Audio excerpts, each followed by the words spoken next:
satu tema finishing well ya. Kalau di finishing well ini adalah menyelesaikan dengan baik. Dalam bahasa lainnya menyelesaikan secara maksimal. Kalau kita sekolah ingat dulu ya, SMP, SMA itu kalau bagi rapot ada yang nilainya 10, 9, 8, ada yang di bawah 6 merah, 5, 4, 3. Nah yang maksimal itu 10. Dalam mahasiswanya summa cum laude. Ya, kalau bisa orang Kristen, anak Tuhan harus maksimal. Amin saudara. Tepuk tangan dulu kepada sebab apa saudara? Sebab kalau nggak maksimal, takutnya itu berjatuhan. Ya, karena ini ada survei dari Sekolah Teologi Florida, hanya 25% yang mencapai maksimal. Next. Nah, ini saudara Rasul Paulus ya. Di dalam 2 Timotius 4 ayat 6 sampai 8. Dua ayatnya ditayangkan. Nah, ya, kita baca bersama-sama yang warna kuning saja saudara. 1, 2, 3. Aku telah mengakhiri pertandingan yang baik. Aku telah mencapai garis akhir dan aku telah memelihara iman. Itulah saudara ya. Rasul Paulus adalah rasul yang pandai. 2/3 dari kitab Perjanjian Baru ditulis sama dia.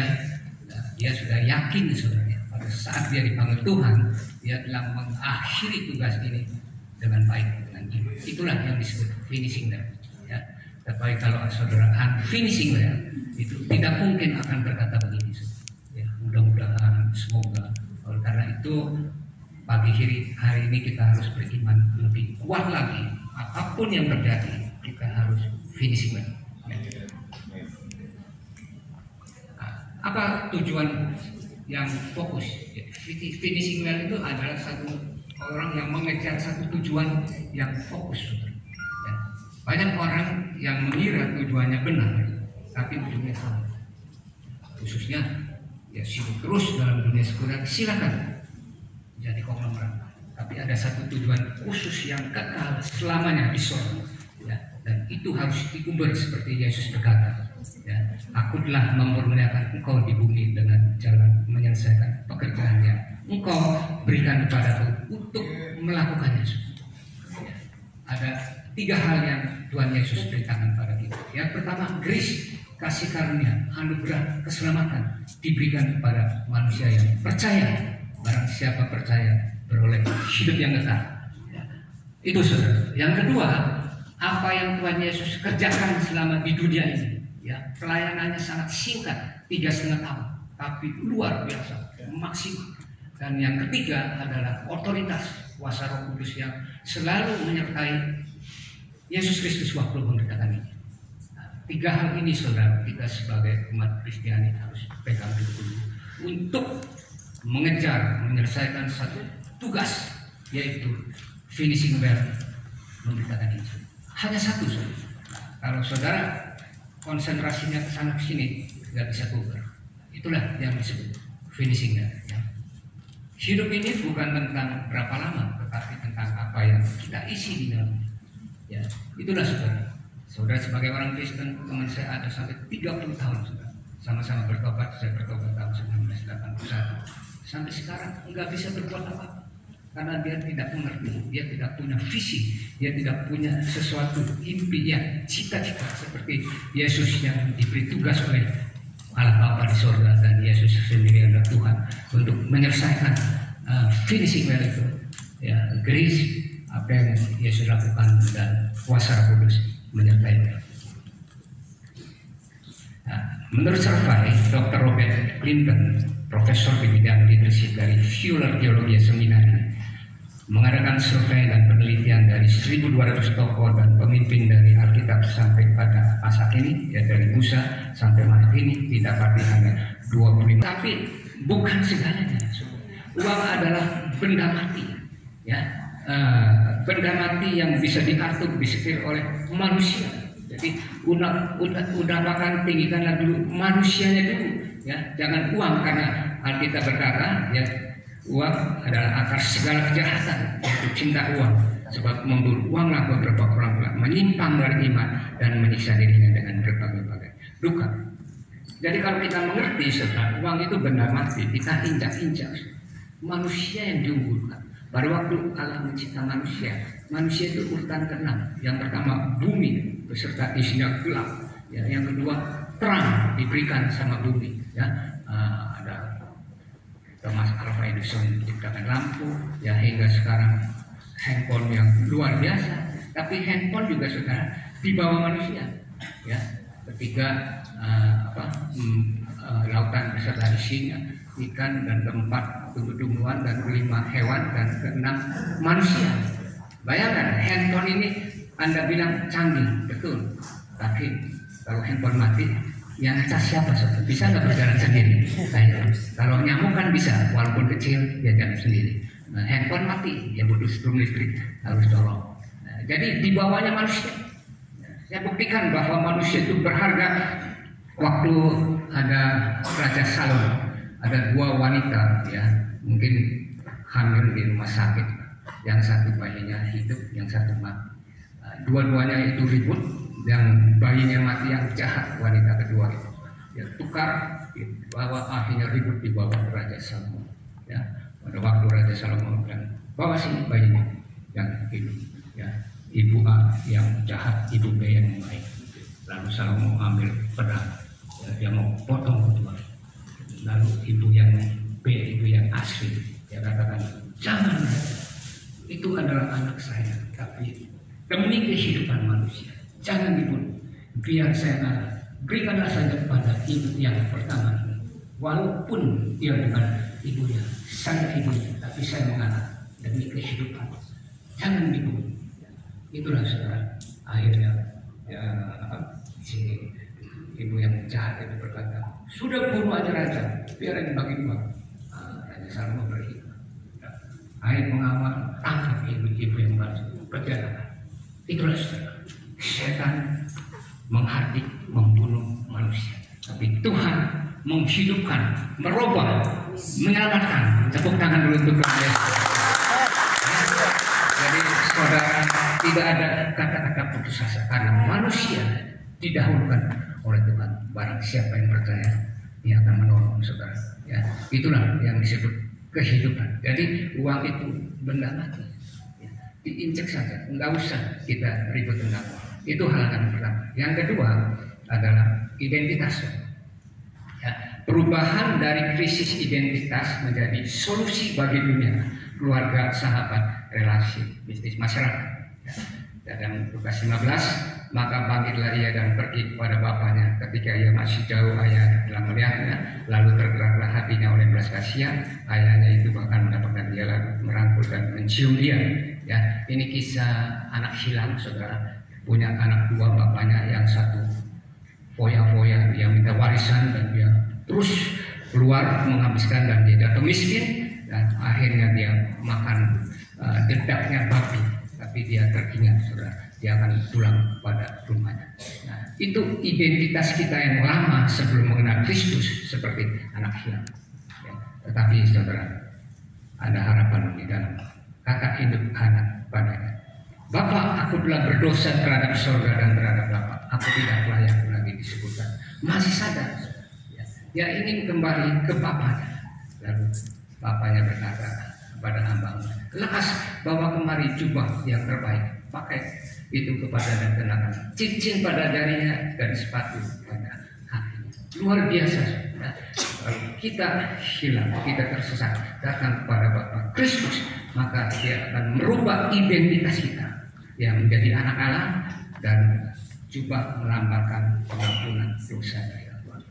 Ya, di dalam Zakaria 3 ayat 4, yang memberikan perintah pada orang-orang yang lainnya, tanggalkanlah pakaian kotor dan padanya, dan pada Yosua yang berkata, lihat, dengan ini aku telah menjawabkan kesalahanmu daripadamu, aku akan mengenakan padamu pakaian pesta. Ya, pada waktu itu Yosua bersalah, yang diampuni, saudara. Itulah yang disebut jubah.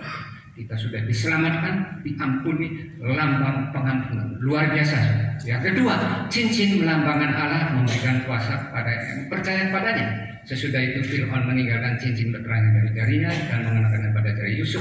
Dipakaikanlah pada Yusuf pakaian daripada kain halus dan digantunginya kalung emas. Luar biasa. Pada waktu itu Raja Fir'aun itu nomor 1 di situ, ya.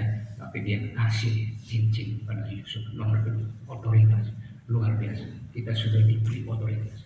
Mengalahkan roh jahat, mendoakan orang sakit, memberikan solusi segala masalah dulu sebelum kenal Kristus. Tidak mungkin kita akan memberikan solusi. Tidak menjadi problem solver. Tidak mau.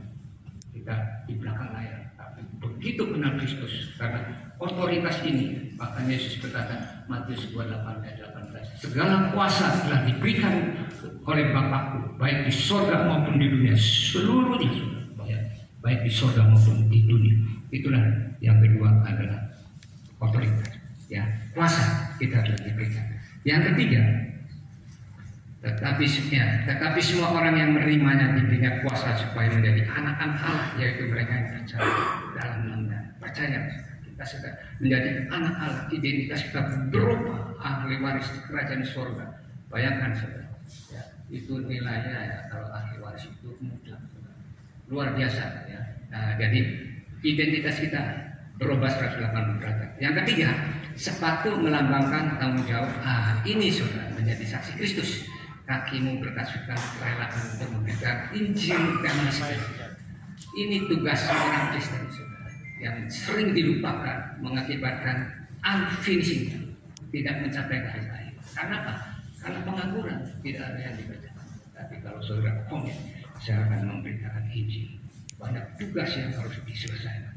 Ya, kita sebagai pengusaha jauh-jauh dari Jakarta rindu, nggak apa-apa saudara, karena ada Injil yang diberitakan. Amin saudara. Jiwa-jiwa banyak yang selamat karena ini adalah satu tugas. Ya, kita harus berterima kasih. Yang ketiga adalah karakter. Karakter ini sebetulnya begini saudara. Banyak orang mengartikan tulus, sebetulnya baik. Ya, tapi kalau kita tidak beriman, banyak orang Kristen tertipu. Ya, kenapa? Karena ada ayat lagi, ya, tertiblah seperti ular dan tulus seperti merpati. Makanya harus ada satu gabungan, ya. Karakter tulus, jujur, tapi kita harus cerdik, berhikmat. Patokannya apa? Dalam firman Tuhan, ya, kecerdasan dalam firman Tuhan. Dalam Amsal Solomon berkata, ya, anak yang bijak mendatangkan sukacita kepada anaknya, tapi anak yang beban adalah kedukaan bagi ibunya. Harta yang diperoleh dengan kefasikan tidak berguna, tapi kebenaran dengan orang dari maaf.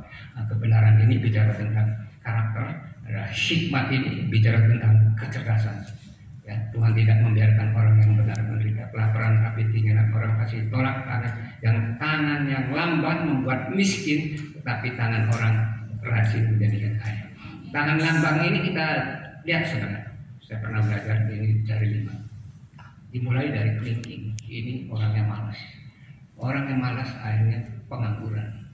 Orang yang nganggur akhirnya bodoh. Orang yang bodoh mau kerja sama perusahaan, kurikulum vitanya tidak ada track record, enggak bakalan terima. Akhirnya jadi miskin. Nah, kalau sudah miskin, jalan pintas jadi penjahat, pencoleng, copet, maling. Itulah orang yang malas akibatnya gitu. Makanya harus karakter dan hikmat itu sejajar, baru kita memperoleh satu tujuan yang sukses. Nah, kita mulai dari 5 hal ya: karakter, kompetensi, karisma, komitmen, dan satunya lagi komunikasi. Plus membangun satu relasi juga. Nah, itu baru kita mencapai finishing ya. Billy Graham berkata, ketika kekayaan hilang, ya, dulu Cikudra pernah bersaksi waktu 1988 itu, dia bilang, sebelum itu saya 7 turunan berarti habis kita dimakan, tidak habis dimakan, tapi setelah 1988 habis semua. Nah, ketika kekayaan hilang, tidak ada yang hilang, tapi Cikudra bisa bangkit kembali, ya, bisa kaya lagi. Ketika kesehatan hilang, sesuatu hilang karena bisa sembuh lagi, ada dokter. Tetapi ketika karakter hilang, semuanya hilang. Hati-hati saudara, ya, khususnya buat hamba Tuhan.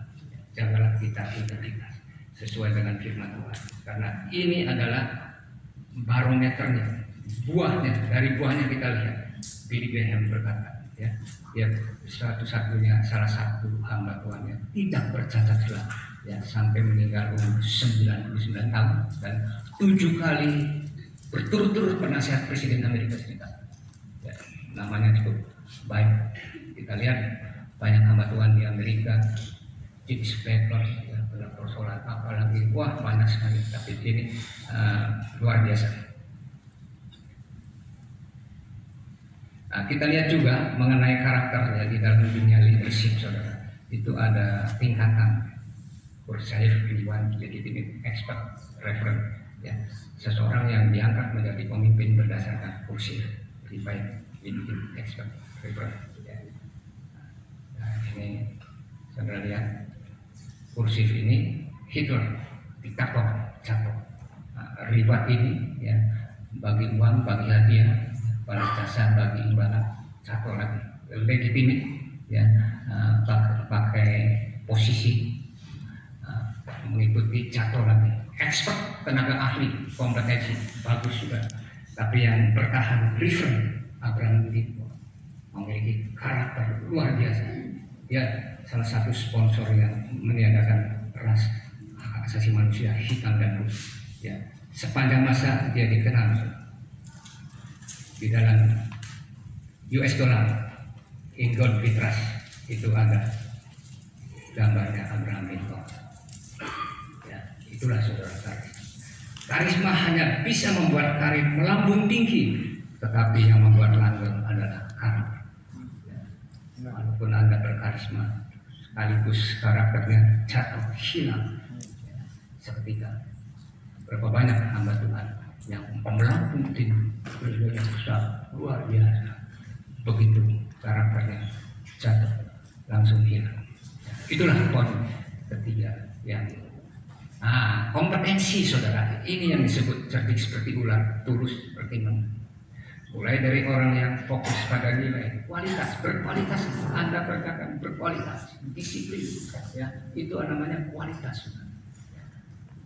Bangun pagi, berdoa, menyembah Tuhan, baca Alkitab, terus fokus. Anda pilih jurusan mana sesuai talenta Anda, maka Anda akan memiliki kompetensi orang yang ahli dalam bidang. Ya, kalau pemain keyboard, jadilah pemain keyboardnya luar biasa. Ya, kalau WL, worship leader, jadilah WL-nya luar biasa. Kalau mengorban, pelajarilah sehingga dia luar biasa. Itu yang disebut kompetensi. Disertai yang tadi karakter. Lama-lama saudara akan memiliki reputasi, nama baik. Saudara akan di-hire orang. Saudara tidak tinggal duduk diam manis, banyak telepon akan di-hire orang. Dan saya dulu pernah lihat privat ini di-hire Bank Dunia dengan gaji 5 miliar. Luar biasa. Karena apa? Karena dia ahli dalam bidang keuangan.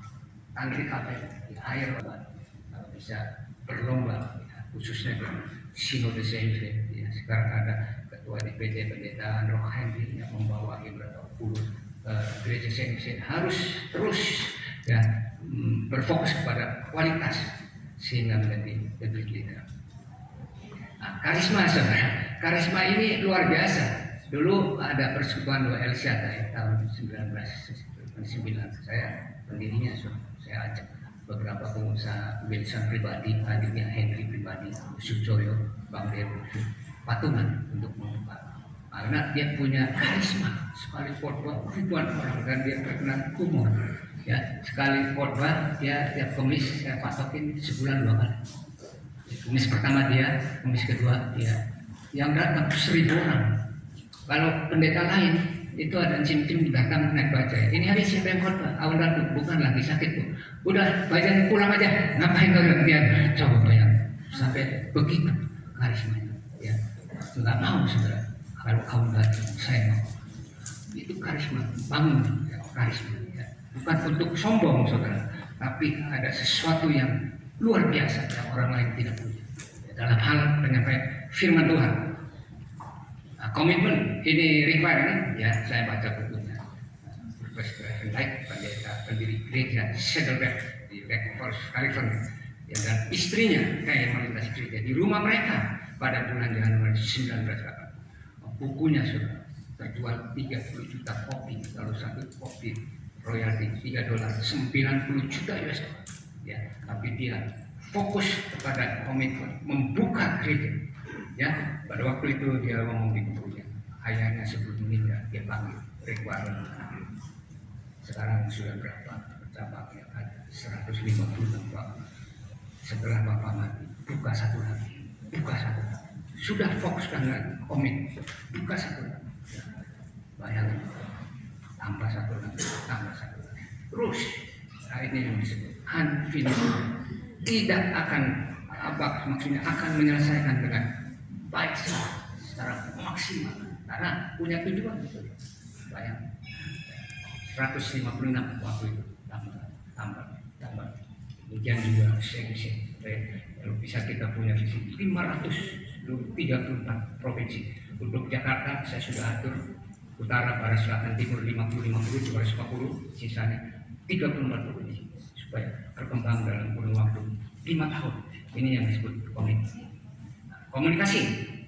Di dalam buku-bukunya John Watt mengatakan bahwa komunikasi ini sangat penting, ya, harus mampu berkomunikasi dengan efektif. Perkataannya membangkitkan semangat, memberikan motivasi serta menggairahkan hati. Isinya meaningful, membangun hubungan dengan Tuhan, menunjukkan arah, mencerahkan, membuka wawasan serta menyatakan kebenaran. Ya, memiliki cara berkomunikasi yang unik, gaya yang khas dengan tekanan suara dan intonasi yang kuat. Listening ability, mendengarkan dengan empati, giving, dan memberikan masukan, rela dengan tepat, empati profesional. Ini sangat penting, ya. Jadi karakter itu dikembangkan dengan kompetensi, komunikasi, dan yang terakhir relasi. Ya, kita harus mencari relasi dengan Tuhan, rajin beribadah, menjalankan perintah Tuhan. Ini disebut relationship. Ya. Yang kedua adalah dengan keluarga, yang sangat penting, dan yang ketiga dengan sesama saudara. Itulah kita harus membangun relasi dengan Tuhan secara berkualitas, membangun relasi dengan keluarga secara berkualitas, dan membangun relasi dengan sesama secara berkualitas. Nah, itulah yang disebut finishing. Yang terakhir tujuan hidup. Ya. Tidak mempunyai arah, tidak tahu prioritas, sembarangan dalam membuat pilihan dalam hidup. Di dalam Amsal 29 ayat 18, King James Version, bukan Alkitab. Mereka yang tidak memiliki visi akan binasa. Hati-hati. Jadi setiap orang Kristen lahir baru harus punya visi. Di dalam Efesus 5 ayat 16, pergunakanlah waktu yang ada karena hari-hari ini jahat. Di dunia ini ada dua waktu, satu Kronos, satu Kairos. Kronos waktunya dunia. Ya, sehari-hari setan menarik kita kepada kejahatan.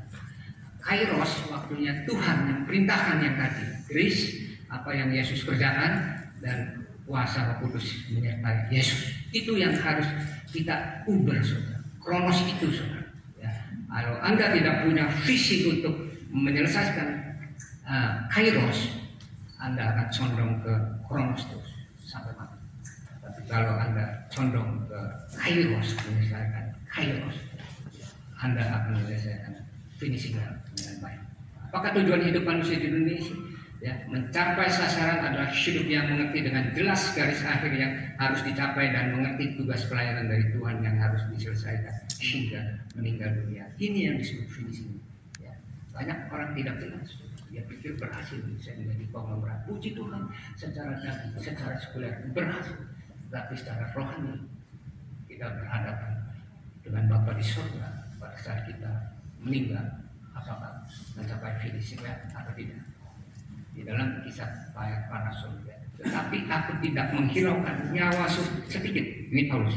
Asal saja aku dapat mencapai garis akhir dan menyelesaikan pelayanan yang dikasihkan oleh Tuhan Yesus kepadaku untuk memberi kesaksian tentang Injil kasih karunia.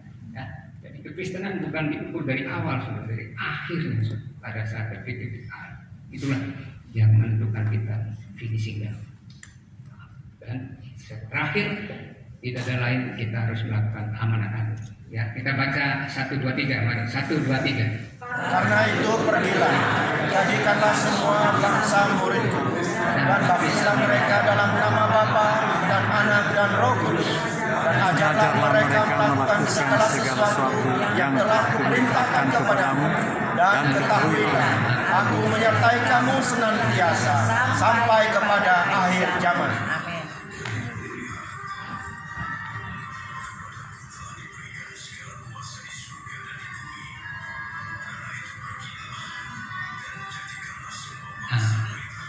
Gak bisa keluar. Itulah saudara, inilah tugas utama. Semua bangsa, berarti kita punya tujuan mega yang besar. Penginjilan, membaptis, memuridkan. Ya. Itulah makanya perlu legal standing. Ya, karena setelah diinjili, kita harus membaptis, dan kita harus memuridkan dan memutuskan. Itulah fokus finishingnya, tujuan utama sehingga akhir kehidupan. Mari kita bangkit berdiri, kita nyanyi satu lagu, Allah kuasa lakukan segala perkara. Ya, musik maju ke depan. Nanti sebentar setelah berdoa, kita setelah nyanyi kita akan berdoa ikuti hadiah, dan sebelum ikuti hadiah ada pembagian hadiah. Mari kita nyanyi Allah kuasa lakukan segala perkara. Allah kuasa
berdoalah meminta kepada